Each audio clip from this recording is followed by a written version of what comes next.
মানবতাবিরোধী অপরাধে দল হিসেবে আওয়ামী লীগের বিরুদ্ধে তদন্ত চলছে।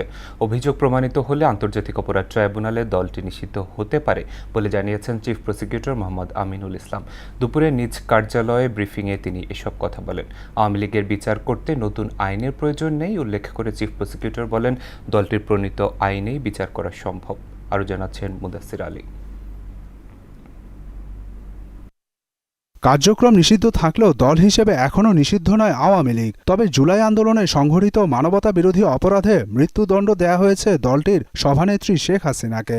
এছাড়াও তিনি সহ আরও কয়েক আওয়ামী লীগ নেতার বিরুদ্ধে মানবতা বিরোধী অপরাধের একাধিক মামলায় বিচার চলমান রয়েছে।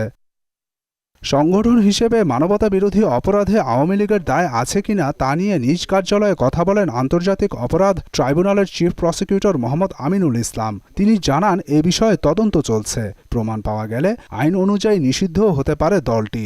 সন্ত্রাসবিরোধী আইন 2009-এর সেকশন 18-এ ইতোমধ্যে ওই 18-র এক প্রয়োগ করে আওয়ামী লীগের সাংগঠনিক কর্মকাণ্ড ইতিমধ্যে কিন্তু নিষিদ্ধ করা হয়েছে।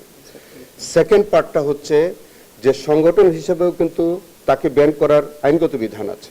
ট্রাইব্যুনালে আমরা আমাদের একই আইন আছে, সেখানে ওই সংগঠনটিকে ব্যান করে দেওয়ার বিধান আছে। সংগঠন হিসেবে আওয়ামী লীগের বিরুদ্ধে বিচার হবে কি হবে না সেই বিষয়ে আমাদের সংস্থা তারা তদন্ত করছে।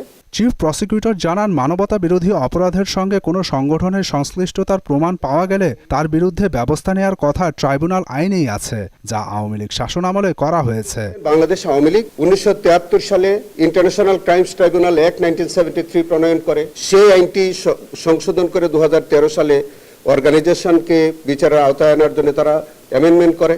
ক্ষমতায় থেকে রাষ্ট্রীয় সব প্রতিষ্ঠানকে ধ্বংস করা সহ বহু মানুষের অধিকার হরণ করা হয়েছে সে সময়। বাংলাদেশ আওয়ামী লীগ দল হিসেবে যেমন তারা নানান অপরাধ সংগঠন করেছে, এখন আইন অনুযায়ী এইগুলোর সকল কিছুরই বিচারের ব্যবস্থা আইন অনুযায়ী আছে।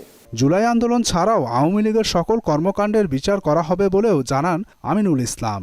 2009 থেকে নিজেরা ফ্যাসিজম রাষ্ট্র কায়েম করে দীর্ঘদিন পর্যন্ত মানুষের উপরে নানানভাবে অত্যাচার নির্যাতন করা, সেইগুলো কিন্তু একটা সংগঠন নিষিদ্ধ করার জন্য সবকিছু কিন্তু আসবে। প্রধানমন্ত্রীর পাশাপাশি সংগঠনের প্রধান হিসেবেও অপরাধের প্রমাণ পাওয়া গেলে শেখ হাসিনাকে কাঠগড়ায় দাঁড় করানো হবে বলে জানান তিনি। সভানেত্রী হিসেবে তার যে ভূমিকা, সেইভাবে এটা সেপারেটলি বিচার হতে পারে যদি রিপোর্ট আসে। মুদাসসির আলী, মোহনা সংবাদ, ঢাকা।